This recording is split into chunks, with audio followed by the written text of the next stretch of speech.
this is the best matchup he's faced all season long. The Bengals have allowed 7 touchdowns and the most fantasy points to running backs since week 9. Lindsay's coming off a massive game, and heck, imagine if he saw more touches, which he has earned. Imagine. Regardless, Lindsay is a virtual must start. I'm also starting Austin Ekeler, and I'm going to take a break here. I'm going to let you talk about Ekeler.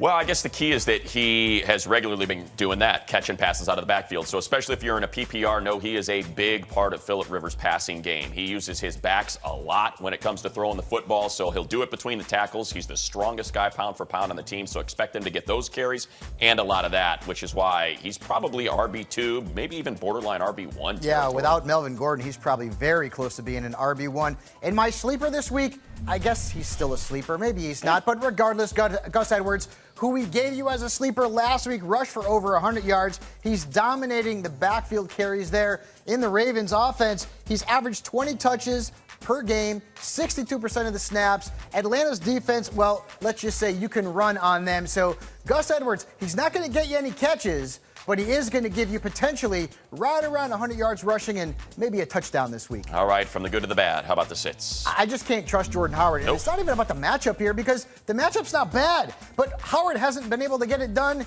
even against bad run defenses. And at this point, with Chase Daniel under center, I feel more confident in Tariq Cohen than I do in Joho because if he doesn't score touchdown money, he's giving you a stinker. I also don't like Adrian Peterson. Why? Well, the Redskins' offensive line has really fallen apart, and so has his fantasy production. He's failed to score more than 9 fantasy points in 3 of his last 4 games, and the Eagles have allowed just 3 rushing touchdowns to running backs on their home field. So AD, well, he should find a place on your bench this week.